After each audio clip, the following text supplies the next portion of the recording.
ಚಿತ್ರದಲ್ಲಿ ನೀವೇನು ನೋಡ್ತಾ ಇದ್ದೀರಲ್ಲ, ಈ ಸಸ್ಯ ಅಲೋವೆರಾ ಅಲ್ಲ. ಅಲೋವೆರಾವನ್ನು ಹೋಲುವಂಥ ಬ್ಲೂ ಅಗೇವ್ ಅಂದರೆ ನೀಲಿ ಭೂತಾಳೆ ಕನ್ನಡದ ಹೆಸರು. ಇದರ ಬಗ್ಗೆ ಒಂದಿಷ್ಟು ಮಾಹಿತಿ. ಈ ಕತ್ತಾಳೆಯ ಸಸ್ಯದ ಜೀವಿತಾವಧಿ ಸುಮಾರು 25 ವರ್ಷ ಆಯಸ್ಸಿದಕ್ಕೆ. ಇದರ ವೈಜ್ಞಾನಿಕ ಹೆಸರು ಅಗೇವ್ ಅಮೇರಿಕನ್ ಅಂತೇಳಿ. ಇನ್ನು ಈ ಸಸ್ಯದ ಕುಟುಂಬ ಆಸ್ಪರಗಸಿಯೆ ಅಂತ. ಈ ಗಿಡಕ್ಕೆ, ಈ ಸಸ್ಯಕ್ಕೆ ಕನ್ನಡದಲ್ಲಿ ನೀಲಿ ಭೂತಾಳೆ ಅಂತೇಳಿ ಕರೀತಾರೆ. ಈ ನೀಲಿ ಭೂತಾಳೆ ಸಸ್ಯದ ಮಕರಂದಕ್ಕೆ ತುಂಬಾ ಬೇಡಿಕೆ ಇದೆ.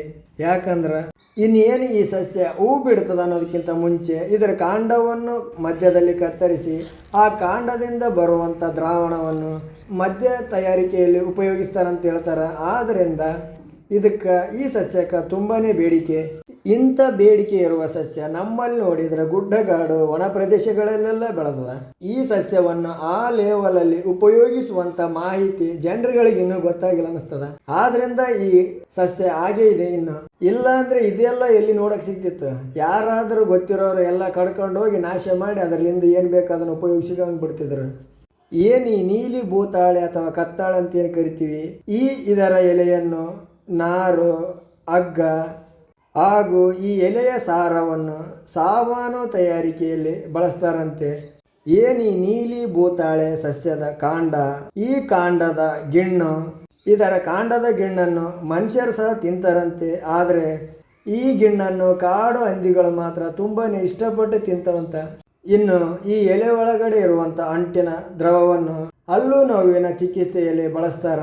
ಇನ್ನು ಈ ಕತ್ತಾಳೆ ಸಸ್ಯದ ಬೇರನ್ನು ಮೂಳೆ ಮುರಿತದ ಚಿಕಿತ್ಸೆಯಲ್ಲಿ, ಹಲ್ಲು ನೋವು ಹಾಗೂ ಹೊಟ್ಟೆ ನೋವಲ್ಲಿ ಔಷಧಿಯನ್ನಾಗಿ ಇದನ್ನು ಬಳಸಿಕೊಳ್ತಾರೆ, ಈ ನೀಲಿ ಭೂತಾಳೆ ಸಸ್ಯದ ಬೇರನ್ನು. ಇನ್ನು ಕೂದಲು ಆರೋಗ್ಯವಾಗಿರಲು ಈ ಎಲೆಯನ್ನು ಚೆನ್ನಾಗಿ ನೆನೆಸಿ ಅದರಲ್ಲಿ ಇನ್ನು ಆ ನೆನೆಸಿರುವ ನೀರಿನಿಂದ ತಲೆಯನ್ನು ತೊಳೆದುಕೊಳ್ತಾರಂತ. ಸಂಸ್ಕೃತದಲ್ಲಿ ಈ ಸಸ್ಯವನ್ನು ಕತ್ತಾಳ, ಇನ್ನು ಕನ್ನಡದಲ್ಲಿ ಕತ್ತಾಳೆ, ನೀಲಿ ಭೂತಾಳೆ, ಇಂಗ್ಲಿಷ್ನಲ್ಲಿ ಬ್ಲೂ ಅಗೇವ್. ಈ ಸಸ್ಯದ ಮೇನ್ ಮೂಲ ಅಂದರೆ ಜಾಸ್ತಿ ಕಾಣಿಸಿಕೊಳ್ಳೋದು ಮೆಕ್ಸಿಕೋದಲ್ಲಿ. ಅವಾಗ ಮೆಕ್ಸಿಕೋ ಇತ್ತೇನೋ, ಈಗಂತೂ ಎಲ್ಲ ಕಡೆ ಬೆಳೆದಿರ್ತಾರ.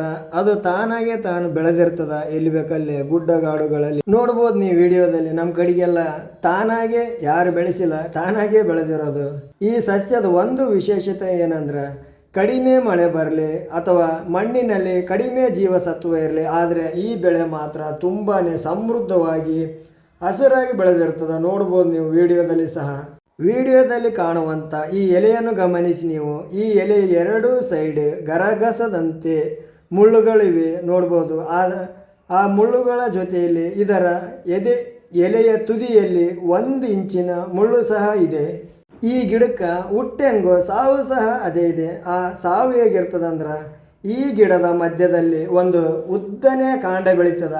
ಆ ಕಾಂಡ ಹೆಂಗಿರ್ತದಂದ್ರೆ, ಇಲ್ಲಿ ನೀವು ವಿಡಿಯೋದಲ್ಲಿ ನೋಡಬಹುದು. ಈ ಸಸ್ಯದ ಕಾಂಡದ ತುತ್ತ ತುದಿಯಲ್ಲಿ ಗೊಂಚಲು ಕೂಡಿರುವಂಥ ಹಳದಿ ಹೂಗಳಿರ್ತವ. ಆ ಹೂಗಳು ಸ್ವಲ್ಪ ದಿನ ಆದಮೇಲೆ ಅಂಡಾಕಾರದ ಕಾಯಿಗಳಾಗಿ, ಸ್ವಲ್ಪ ದಿನಗಳಲ್ಲಿ ಹಸಿರು ಕಾಯಿಗಳು ಮಾಗಿದ ಮೇಲೆ ಕಾಯಿಗಳ ಗೊಂಚಲು ಕಪ್ಪಗಾಗುತ್ತವೆ. ಆ ಕಪ್ಪಗಾದ ಕಾಯಿಗಳಲ್ಲಿ ಚಪ್ಪಟೆ ಆಕಾರದ ಬೀಜಗಳನ್ನು ಸಹ ನೋಡಬಹುದು ನೀವು. ಇನ್ನು ಇದಕ್ಕಿರುವ ಬೇರೆ ಬೇರೆ ಭಾಷೆಯ ಹೆಸರುಗಳನ್ನು ಕೆಳಗಡೆ ಇರುವಂಥ ಡಿಸ್ಕ್ರಿಪ್ಷನ್ಸ್ ಬಾಕ್ಸ್ನಲ್ಲಿ ಕೊಟ್ಟಿದ್ದೀನಿ. ಒಂದ್ಸಲ ನೀವು ಸಹ ಓದ್ಕೊಳ್ಬೋದು. ಈ ಕತ್ತಾಳೆಯ ಸಸ್ಯದ ಬಗ್ಗೆ ಹೆಚ್ಚಿನ ಮಾಹಿತಿ ಮುಂದಿನ ವಿಡಿಯೋದಲ್ಲಿ ತಿಳಿಸಿಕೊಡ್ತೀನಿ. ವಿಡಿಯೋದಲ್ಲಿ ನೋಡ್ಬೋದು ನೀವು. ಈ ಕತ್ತಾಳೆ ಸಸ್ಯ ನೋಡಲು ಸೇಮ್ ಅಲೋವೆರಾ ಥರನೇ ಇದೆ, ಆದರೆ ಅಲೋವೆರಾ ಸ್ವಲ್ಪ ಸಣ್ಣದಿರುತ್ತೆ, ಇದು ದೊಡ್ಡದಾಗಿ ಬೆಳೆದಿದೆ ಅಷ್ಟೇ.